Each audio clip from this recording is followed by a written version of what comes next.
views on the street We go to bed empty hunger. to the blaring horns of a hustling city. The loudest voices of the common man got a medium to be heard. This particular administration, they were coming unprepared. It's not a bad thing to renovate the president's lodge. Through top-notch programming, unbiased reportage of news, sports, business, entertainment, and cultural documentaries, Voice of the People 90.3 FM became a symbol for 21st century media. And now, a new baby is born.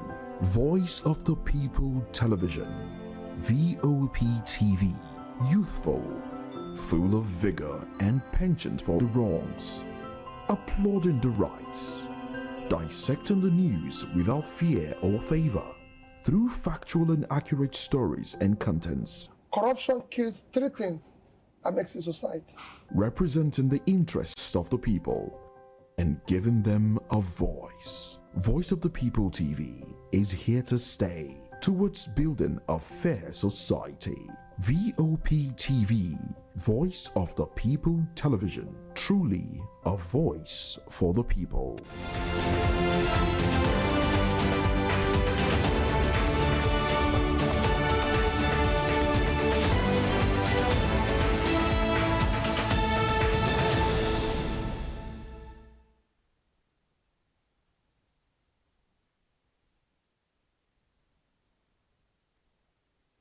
Well, a very good afternoon to you and welcome to the media news on Voice of the People Television. I am Promise. I will begin with the headlines. Court strikes out Yahaya Bello's bail application. 10,000 Nigerians detained for immigration offenses in 2024. Vice President Shettima says this. And Senate 13th zero allocation to MDAs over non-compliance and non-appearance. RMAFC opposes new VAT revenue formula, cites constitutional breaches. And Shawara condemns Peter Obi's visit to Affair Babalola. And in business, Nigeria, Saudi Arabia partner on iron ore extraction steel production.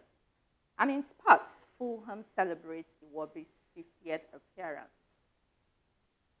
And in the world of entertainment, Emilia Perez leads with 10 nominations in the Golden Globes for 2025.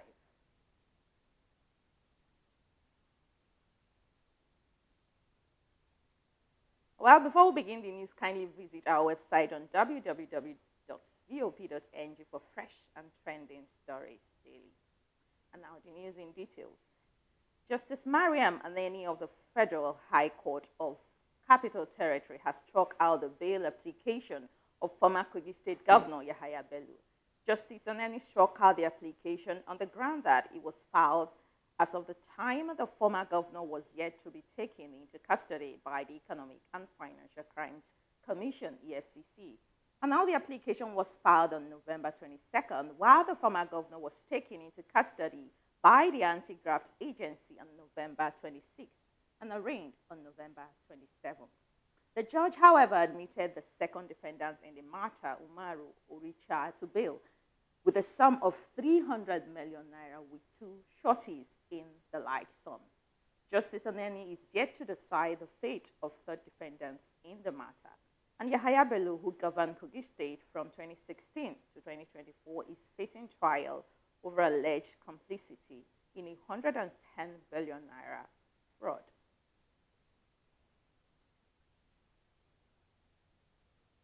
And still on legal matters now, the failure of a former Accountant General of the Federation, Ahmed Idris, to call his witness stalled proceedings in his trial with three others over alleged 109 billion naira fraud.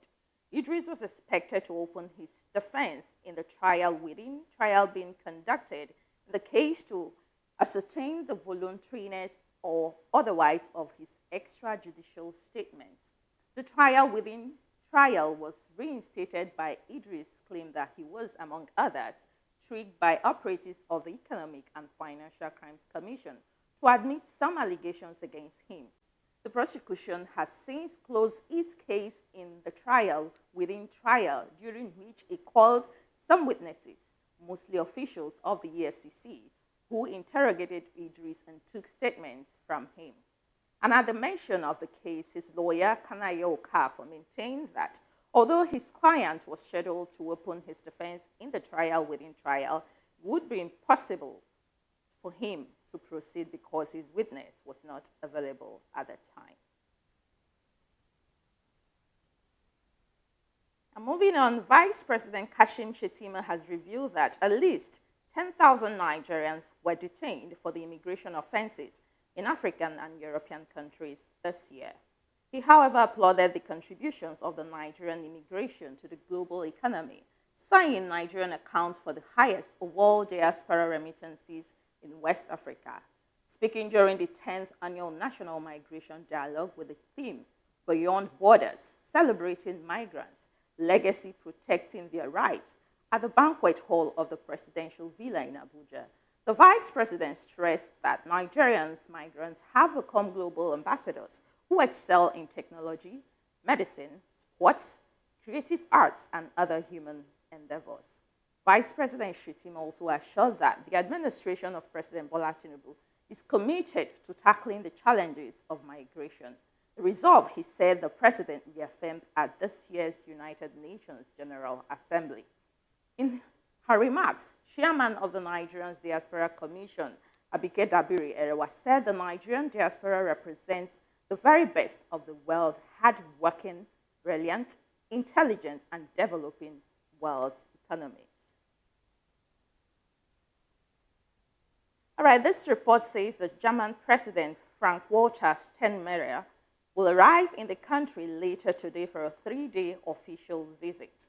The German embassy in Nigeria said in a statement that the President Steinmeier will be in Nigeria from today till Thursday. Now the statement revealed that while in Abuja, President Steinmeier is expected to meet with key government functionaries, including President Bola Tinubu and President of the Economic Community of West African States, Commission Aliyu Toure. The German president will then proceed to Lagos, where he will engage with business representatives with a startup hub and meet with members of Nigeria's culture sector and civil society like Okundaye and Professor Wole Soyinka. President Steinmeier will be accompanied by a business delegations of chief executive officers and high-ranking board members of some Germany's most successful companies in the fields of IT, high-tech, and energy. And away from this report, the Senate has threatened ministries, departments, agencies, and the federal government with zero allocation in the 2025 fiscal year if they fail to appear before it to scrutinize records of expenditures made from 2024 appropriation bill. The Red Chamber also took a swipe at the inconsistencies in Nigeria's revenue generation and expenditure tackling and called for improved collaboration between the Office of the Accountant General of the Federation and the legislative body. Senators raised alarm during an investigative hearing by the Senate Committee on Finance led by Senator Sani Musa that focused on the remittance of internally generated revenue, fiscal accountability, and the overall state of the country's financial management system. Members of the committee who spoke during the session with the Accountant General of the Federation, Oluwatoyin Maiden, and her team criticized the level of differences observed in the records books of some of these agencies. Senator Musa, in his opening remarks, emphasized the importance of addressing financial inconsistencies across government agencies, stating that these issues undermine transparency and accountability in governance.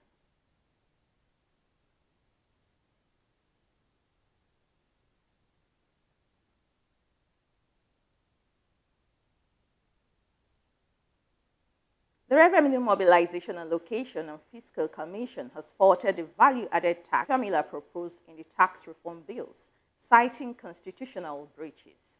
RMAFC, in a memo signed by its chairman, Mohammed Shehu, highlighted a range of legal, constitutional, and technical objections to the proposed bills.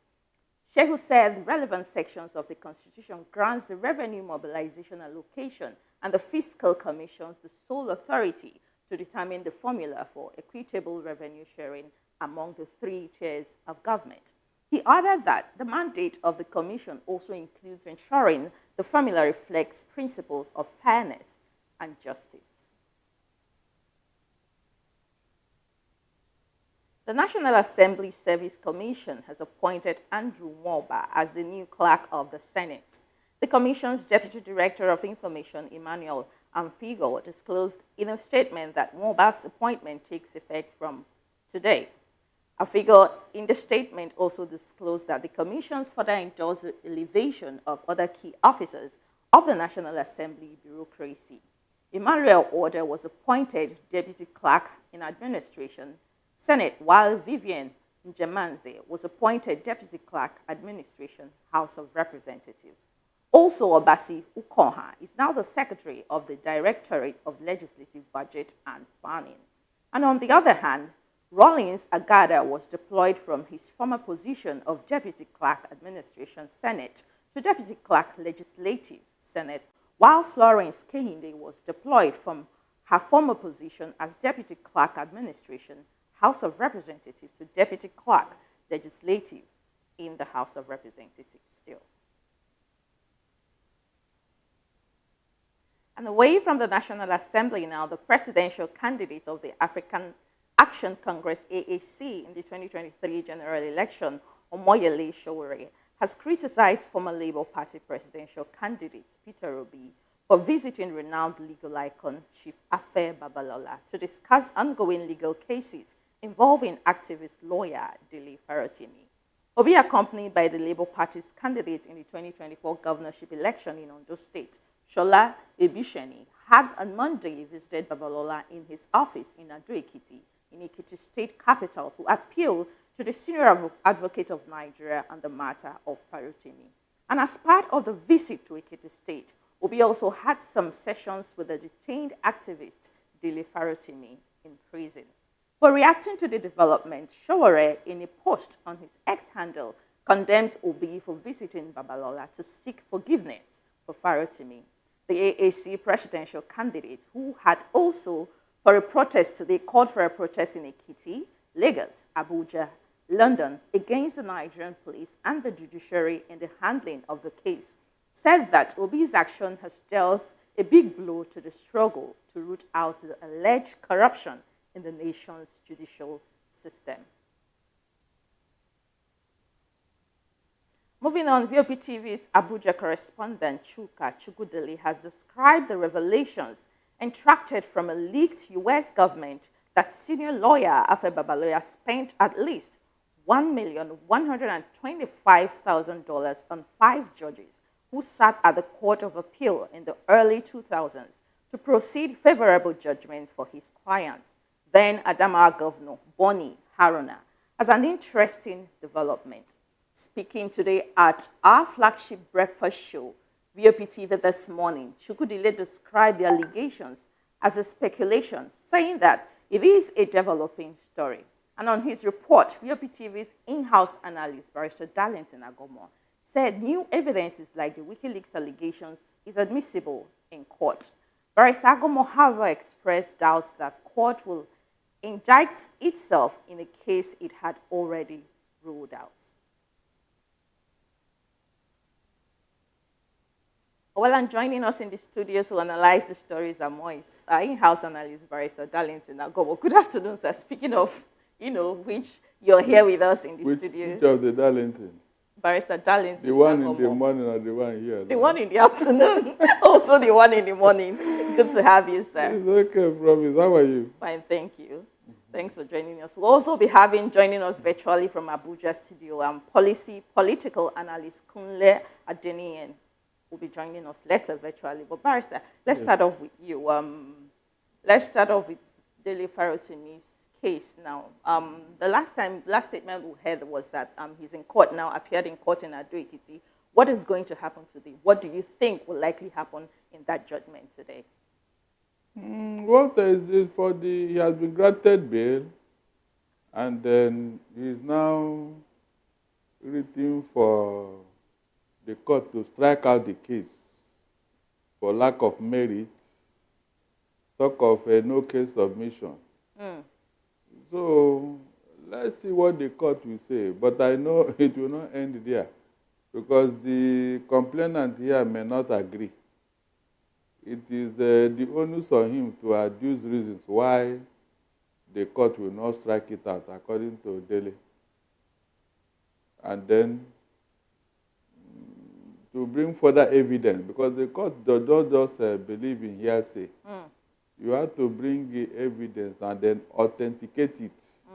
You cannot go on the street and collect evidence. You must bring credible evidence that the court will look at and say, okay, based on so facts, we have a matter here. We also hear that policemen, has been, looking around Delhi Farotimi's chambers in Lagos. There was supposed to be a protest today, even though we haven't heard much about it. I don't know whether the protest is going on in Lagos, in Ekiti State right now, where he is being tried. At least police are trying to go ahead to make sure, at least to, protect peace and order. That's their job, right? Do you even think this is going to stir up a protest, a very heavy protest like we have in August 1? Look, this idea of police overreacting over issues, personally, I don't like it. In the Western climate, protest is the right of citizens. It's a way of drawing attention to what they do not like. It's better than people resorting to self-help. Please, if people carry placard and protest, how will that become a danger to the society? It is you, the police, who now escalate issues. After all, this matter was escalated by you, the police. If you have done the needful, this matter will not get to where it is today. And now you are looking for a fire brigade approach. You are now fighting to prevent people from protesting over an issue, over a matter that you created. It's so sad. I don't see the reason for all this locking around. Breathing down. They are forgetting that people are in that chamber. There are men and women working in that chamber. So how do you now want to intimidate them by, locking around with probably guns and other things, intimidating them? They will be apprehensive now. They will be apprehensive. So those things are really not necessary. It's not. So, Barrister, Shawara is having a problem about Obi visiting Afe Babalola. Some people are of the opinion that he went to beg. And some people said, look, he just went to mediate. It's supposed to be an issue. Is that even supposed to be an issue? And some people are of the opinion that, look, Obi wants to be everywhere. He catches every little glimpse, to be the center of attraction. Do you think that is what it is? My dear, it's very funny. Very, very funny and unfortunate. This is the same Obi that people were accusing for not thesis. And now, the man is doing what every other person has said or done by reaching out to Delhi and Babalola. Why is Obi's own different? Is Obi the only person who has asked the two parties to hit their sword? The Afenifere have told Babalola to withdraw the matter and release Delhi from detention. They didn't see that one. Shawara did not hear those ones. It's only the one. Because he was a presidential candidate. He's tilting towards the line of politics is it the only one? In the first place, Obi is an Igbo man, and the two people fighting are Yoruba people. Ordinarily, Obi would have stayed aloof, but you want to make peace. Yet, look at how he's been called out, as if he has committed offense. Or are they looking for a way to rope him into this matter? All right. We hear that our analyst in Abuja has just joined us now. If you can hear us, Mr. Kunle Adeniyi, who is a political and policy analyst. Good afternoon. Good to have you all the way from Abuja. So let's just hear your thoughts and reactions on this Dele Farotimi's case.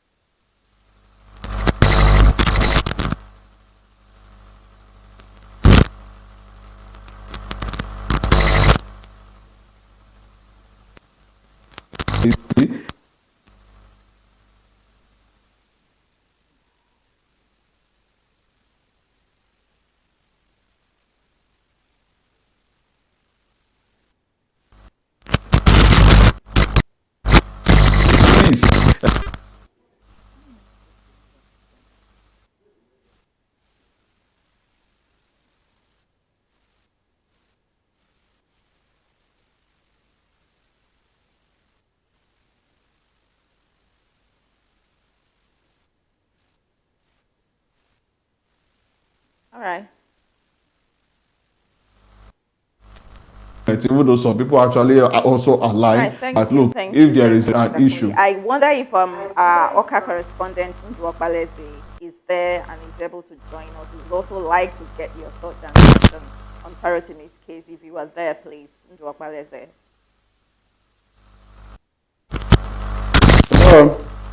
Good afternoon. Can you hear me? Yes, I was having initial steps of hearing you, but So so we'd far the like line to of thought get I followed is your reactions. What do you think is going to be the outcome of Farotimi's case today in court, because he's presently in court today? my reaction on. Reactions on Farotimi's case trial in court today, if you can hear me. Did you get that? You wanted to get my reaction on what? Sorry. I am saying I need to get your reactions. What are your thoughts? How do you think Dele Farotimi's case is going to pan out today in court?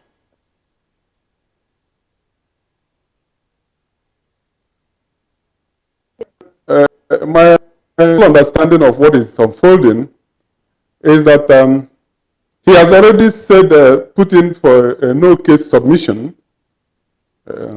He's saying that he has no case to answer. And it remains for us to see that, because that shows that he has some proof. I have said that in any case of defamation, the onus of proof lies on the one bringing up the issue. And being a lawyer, he must have some of his facts, which he tends to tender to prove that what he has said is the truth. And I said that truth is one of the justifications for, saying no case submission in a matter of defamation. And if we look at, even though we don't have the WikiLeaks publication, we cannot say, I don't know whether it shall now, but if we take it, if it's something to go by, you look at it as something that is a typical evidence or proof that what he has alleged in the book about Baba may be something that is substantial to prove his case.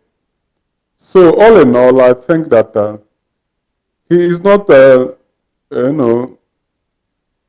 losing any sleep because he feels he has all right.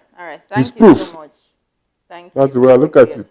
Still hanging there. We'll come back to you later. Barrister Darlington, let's divert to Yahaya Bello's case now. Okay. He has been denied bail by the court. There was a video circulating online. Some people were trying to compare Yahaya Bello's case and the way he was brought in court.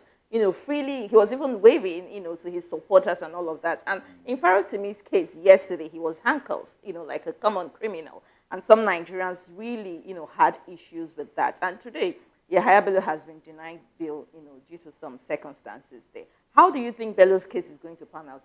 Would it be like other politicians, whereby, you steal very huge amounts of money and, they give you a bill of very little frivolous amount and you walk away?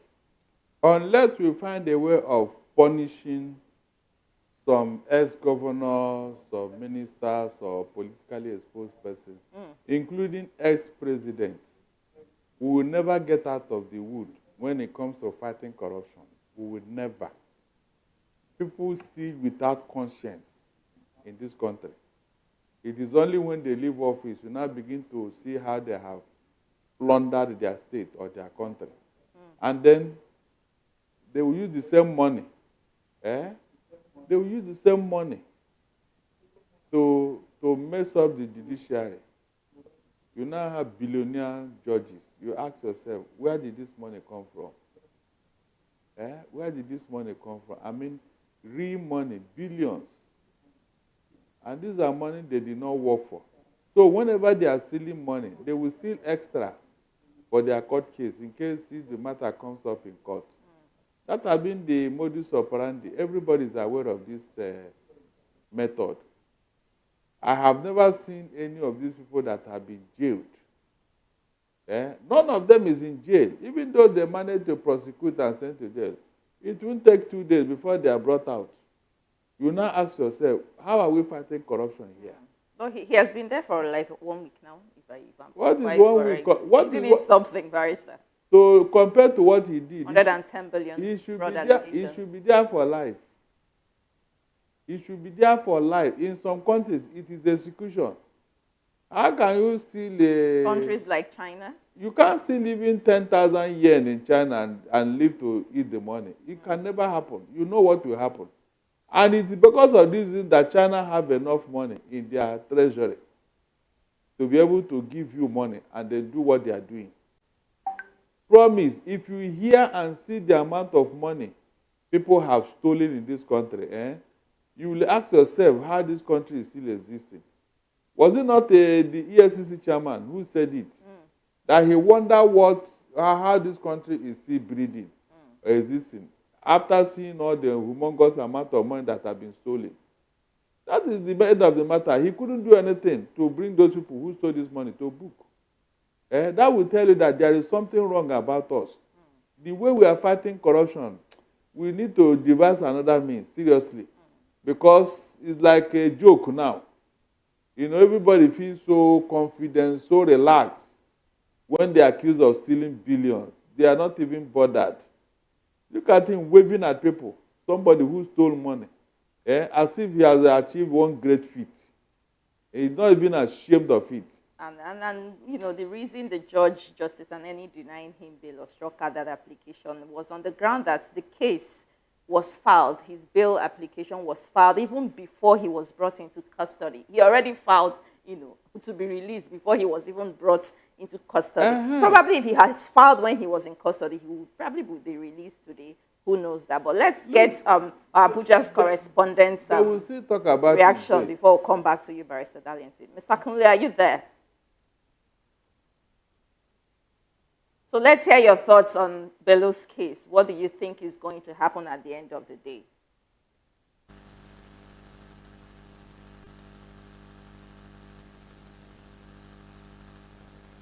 Is he muted?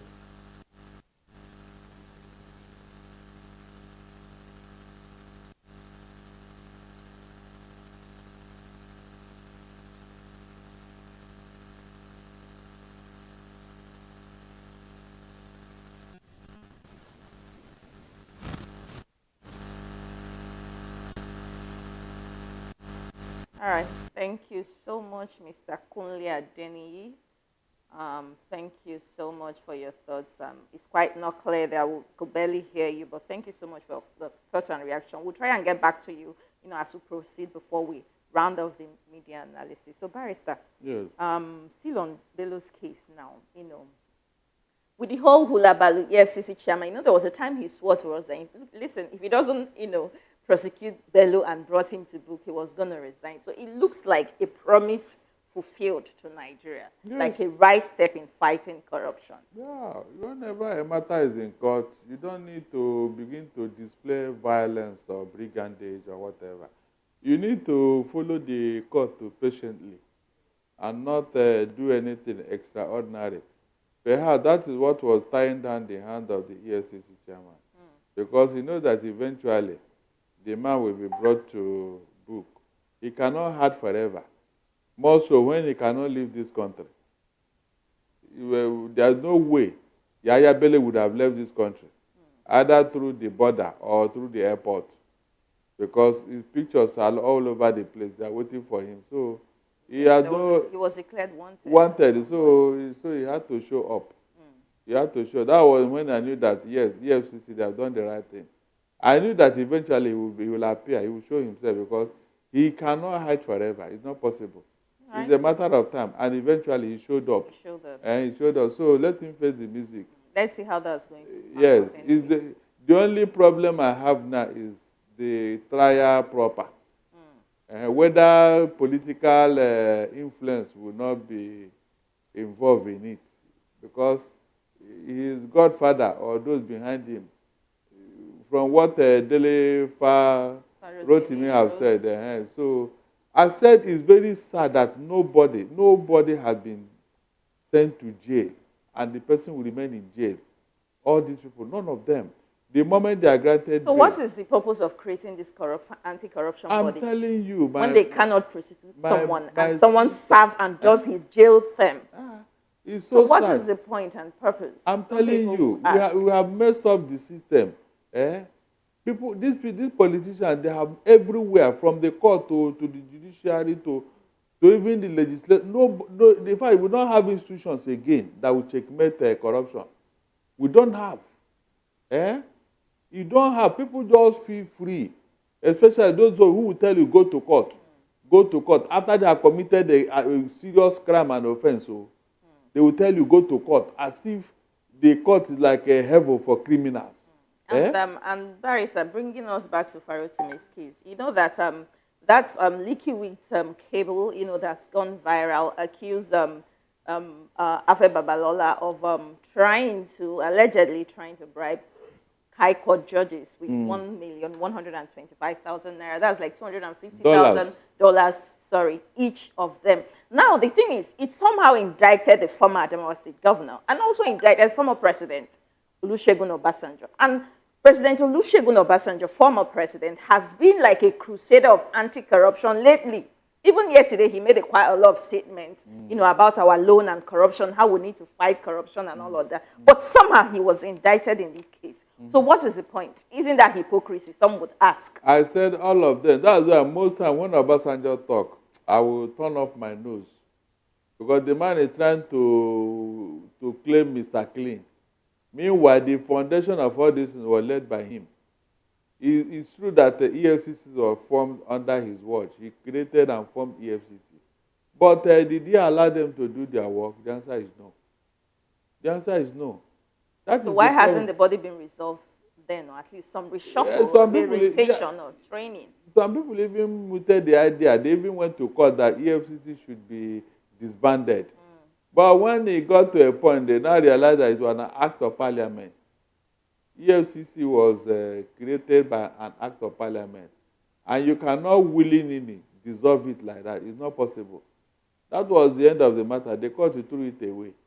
And instead of the same EFCC to give us what is required of it, rather they are busy chasing Yahoo boys. Because Nigerians are spending money, spending taxpayers' money, paying people who work in EFCC. So if an organization is not helping and functioning properly as it's supposed to be, then some people will wonder what the point is. But let's move away from EFCC and talk about how Vice President Shettima revealing that at least 10,000 Nigerians were detained for immigration offenses in African and European countries. In 1 year, Barrister Darlington, in 1 year, 10,000 Nigerians were detained for immigration offenses. I think that is a conservative estimate.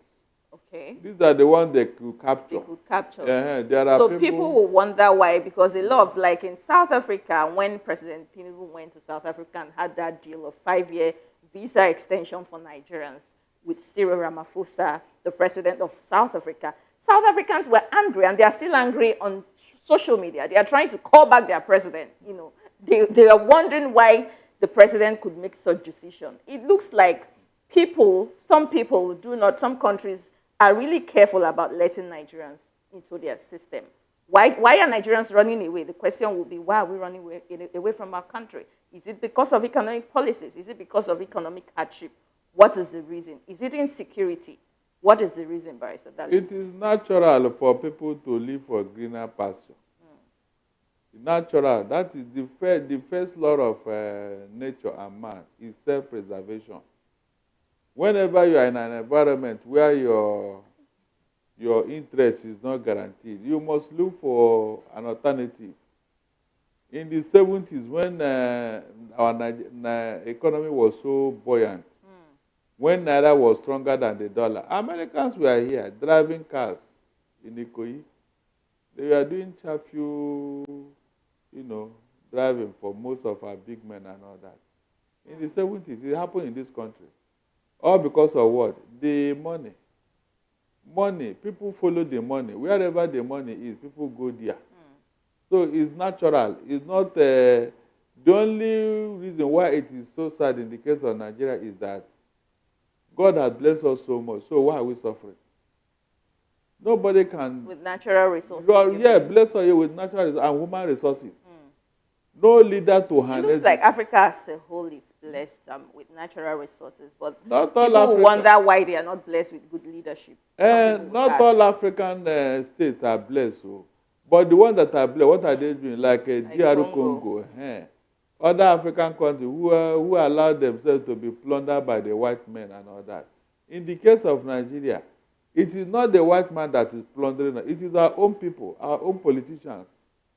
They are the ones stealing and making Nigeria without any conscience. So when this deal was made with South Africa, the reason is that you have been hated not because of your person, but because of your country. Nobody wants to do business with a failure. Every African nation knows that Nigeria has failed. When we left number 1 and we are number 4. That is a strong statement to say we have failed. Nigeria you have not. Has failed. On what ground did we fail? Did Nigeria fail? Because when you say Nigerians have failed, it means everybody in Nigeria, as a country, people have failed. They are hardworking people. Are you saying the leadership of Nigeria right now is not doing too well? That could be fair enough. When you are out there in the international community, they are looking at your country as a whole. Not the individual there. What can you do as an individual? Well, you have left number 1 that you used to be. And you are now number 4 in Africa in terms of economy and power. So what are you talking about? A whole 200 million people. You have just 5,000 megawatts of electricity. You are struggling with 5,000 megawatts. Barrister Darlington, it's fine, sir. Let's also... Do you want me to continue? Off your mic, sir. It's fine, sir. Let's also get Abuja analyst Kunle Adeniyi's thoughts on Senate threatening zero allocations to MDAs who fail to appear before them, because he's looking at like a norm. A lot of ministries and NDAs, sometimes ministers refuse to appear before the Senate. Can you hear me, Mr. Kunle? You're there. So let's hear your thoughts, because Senate is saying, if you as an NDA or a ministry refuse to appear before us, we are not going to give you any allocation in the budget. Does that make sense? So, logically, it may not make sense, but I think that that's the best way that the lawmakers can actually call these MDAs to order.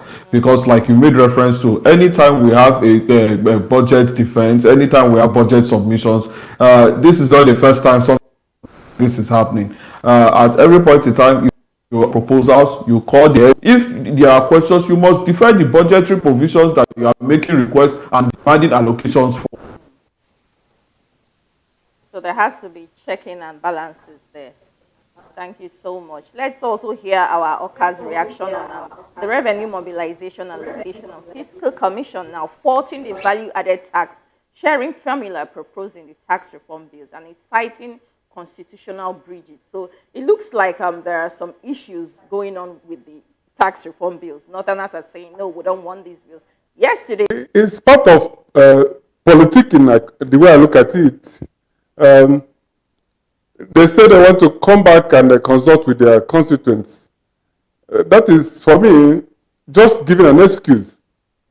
Because this is not start today. The issue of tax reform has been there, and the donors, we have been seeing them mobilizing their people, galvanizing against it, forming forces and alliances. Now that it's almost too late in the day, our people say they want to come back and do that. I don't know how much of time they want to get so that they can consult. It's good to consult the people and know what they want, but then I don't know when they want to do that. It's something that they should have started ab initio. We're down here in the southeast. We appear to, try to run away from the rain when we have already been drenched in it. So what I'm saying is that they should have started this consultation early enough. But now that they want to start, let them even do that at whatever level, so that they can come up. It's not too, there's no rocket science in trying to get the views of their people. Even their body languages will tell you what they want for them to find out and then give their support or oppose it. They shouldn't blame it on waiting to consult their people. All right, but if they want to do that, no problem. Let them do that quickly enough so that it wouldn't be, a kind of sitting on the fence. And we hope this the way I look at consultation it. continues with other bills that is to come. I hope it doesn't stop at these tax reform bills. Thank you so much, Babalola'S, all the way from Oka. Thank you so much for joining us on the media news. So, Barrister Darlington, coming to you in 30 seconds. It's their right to contribute to debate. Their input is needed so that they will not be left out. If they don't, it will impact negatively because their people will be asking them, what is your opinion on this matter? If you check now, the debate has gone regional.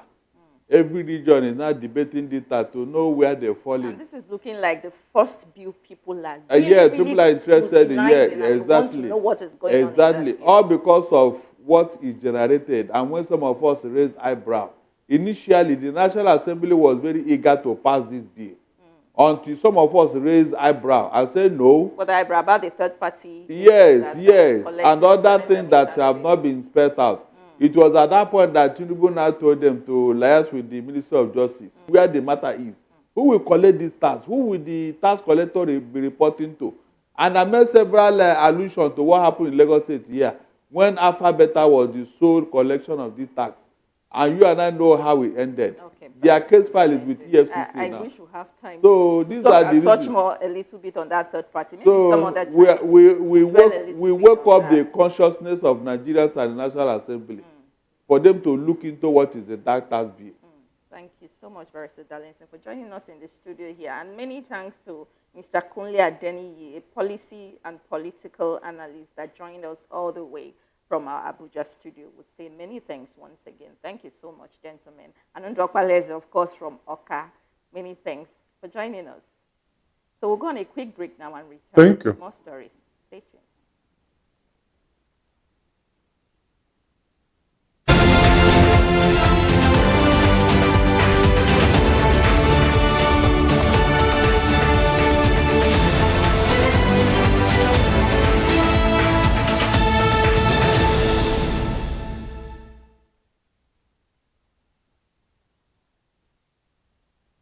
About 2,000 years ago, in the humble town of Nazareth, a young woman named Mary experienced an encounter that has changed history forever. One quiet night, the angel Gabriel appeared before her, radiating light and peace. Angel Gabriel delivered a message that would both astonish and honor Mary. He revealed that she was chosen by God to bring forth a child, and this child would be none other than God's own Son, to be named Jesus. And behold, thou shalt conceive and bring forth a son, and thou shalt call his name Jesus. And then the Virgin Mary, filled with fear and confusion, asked how this miracle could be possible, since she had never been with a man. How shall this be, seeing that I know not a man? Angel Gabriel explained that the Holy Spirit will come upon her, and the power of the Most High would overshadow her, fulfilling the ancient prophecy. The Virgin will conceive.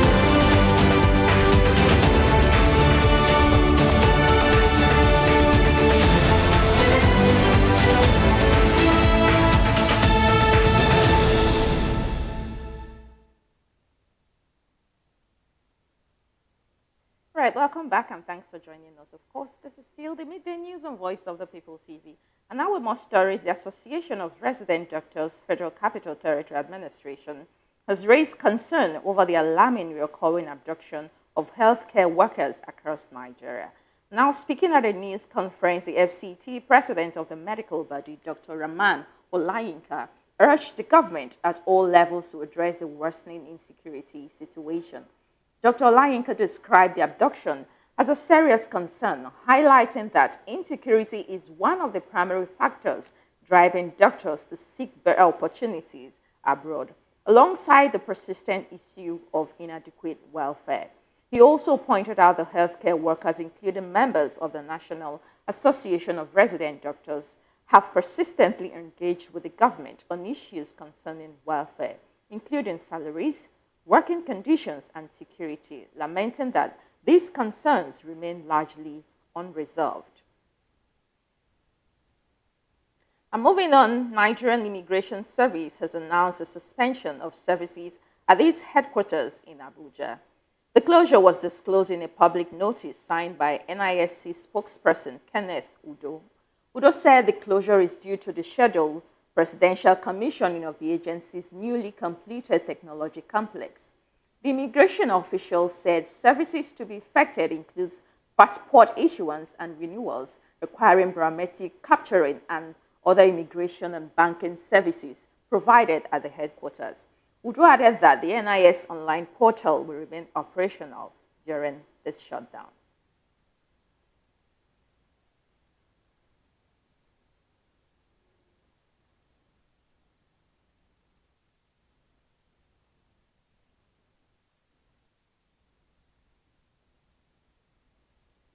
And now moving on over to Rivers State, where the state chapter of the All Progressive Congress, led by Tony Okocha, has constituted a 9-member panel of inquiry to investigate the cause of explosion that occurred at the party's secretariat on Aba Road on October the 5th, 2024. And speaking to newsmen after the inaugural meeting of the newly elected State Executive Committee, Okocha emphasized the importance of uncovering both the immediate and remote factors behind the incidents. He declined the panel to identify those responsible for the bombing and took place by the eye of local government council elections in the state.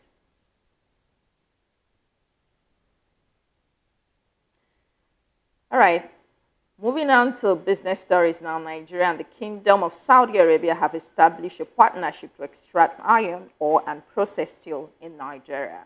The partnership was initiated during a meeting between Dele Alake, Minister of Solid Minerals Development, and Khalid Al-Mustafa, Saudi Arabia's Deputy Minister of Minerals and Energy in Abuja. The special advisor to the minister, Kehinde Bami Boton, said in a statement that the collaboration aligns with President Tinubu's Renewed Hope agenda, which seeks to harness Nigeria's vast mineral resources to drive industrialization. Alake stressed the economic benefits of processing iron ore steel locally rather than exporting raw materials, noting that finished steel products command significantly higher value in the global market. The statement added that a follow-up meeting is planned for January 25 in Riyadh, Saudi Arabia, during the Future Metals Forum. Still in business, the federal government said it has invested over $450 million in the development of the country's compressed natural gas value chain. The project director of the Presidential Compressed Natural Gas Initiative, Michael Oluwagbemi, disclosed this at the 9th edition of the Nigerian Energy Forum in Lagos. Oluwagbemi, who was represented by the head of commercial project director of the Presidential Compressed Natural Gas Initiative, Tosin Koka, emphasized that the investment spans critical areas of the CNG infrastructure, including the establishment of mother stations, daughter stations, refueling stations, and conversation centers across the country. And in sports, Fulham has celebrated Nigerians forward Alex Iwobi on his 50th appearance for them. Iwobi made his 50th appearance for Fulham when he featured in the last weekend's Premier League clash with former club Arsenal. He played for 90 minutes as Fulham settled for a 1-1 draw with the Gunners. Iwobi has made 15 Premier League appearances this season and has scored 5 goals in all.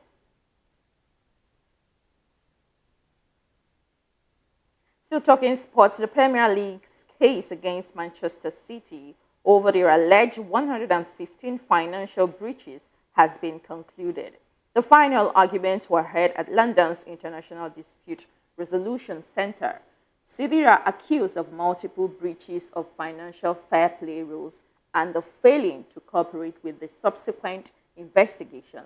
The Premier League champions deny all charges and have been confident they will be exonerated. However, if they are found guilty, they could be hit with financial penalties,